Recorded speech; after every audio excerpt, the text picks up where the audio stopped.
Hello दोस्तों, स्वागत है आप सभी का आपके अपने चैनल एग्जाम हब पर। आज हम लोग सॉल्व करेंगे बौद्ध धर्म से संबंधित अपनी अगली एमसीक्यू को। तो चलिए स्टार्ट करते हैं। आपके सामने पहला प्रश्न है, स्वेजीगढ़ का प्रसिद्ध स्तूप कहाँ स्थित है? आपके ऑप्शन है नेपाल, श्रीलंका, बर्मा, भारत। तो इसमें आपका राइट आंसर क्या होगा बताइए।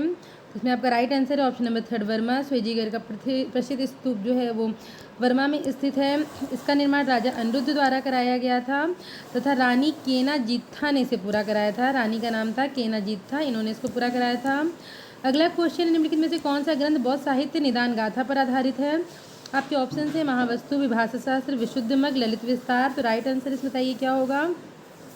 इसमें राइट आंसर होगा ऑप्शन नंबर 3 विशुद्ध मग। विशुद्ध मग जो है वो निदान गाथा पर आधारित भाष्य है, निदान गाथा पर लिखा गया भाष्य है।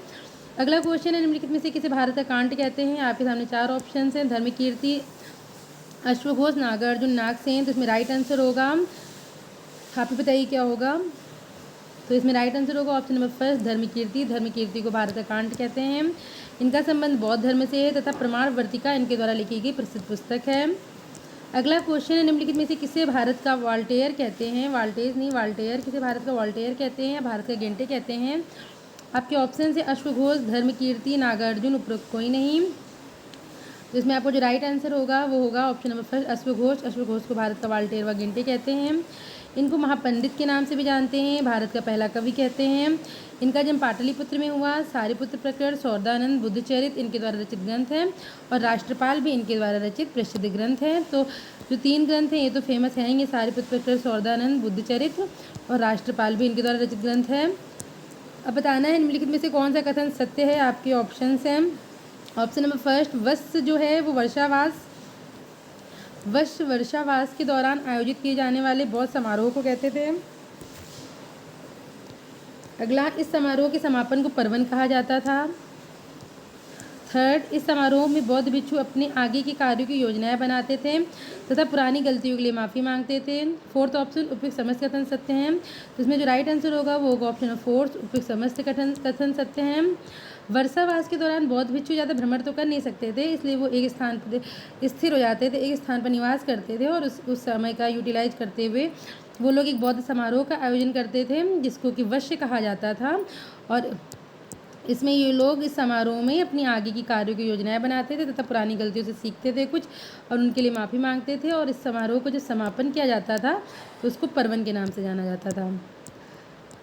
अगला क्वेश्चन है, निम्नलिखित में से कौन सा कथन वज्रयान के विषय में सत्य है? आपके ऑप्शन हैं पाल शासकों ने इसको चरमोत्कर्ष पे पहुंचाया।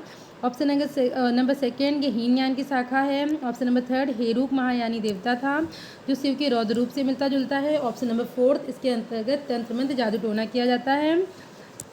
तो इसमें जो आपका गलत आंसर, जिसमें गलत जो पॉइंट है उसमें पूछा कि कौन सा सत्य नहीं है, तो इसमें ऑप्शन नंबर 2 सत्य नहीं है क्योंकि वज्रयान जो है वो महायान की शाखा है। ठीक है, वज्रयान महायान की शाखा है और बाकी पाल शासकों ने इसको चरमोत्कर्ष से पहुँचाया था।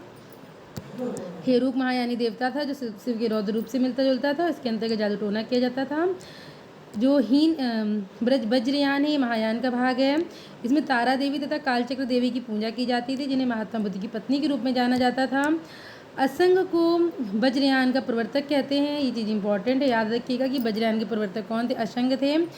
इनके द्वारा ही मंजूश्री मूलकल्प की रचना की गई। और विक्रम शिला विश्वविद्यालय है जो कि पाल शासक धर्मपाल द्वारा बनवाया गया था। पालों ने वज्रयान को मतलब काफ़ी फेमस किया था। तो विक्रम शिला जो था वहाँ पे भी वज्रयान से संबंधित शिक्षा दी जाती थी।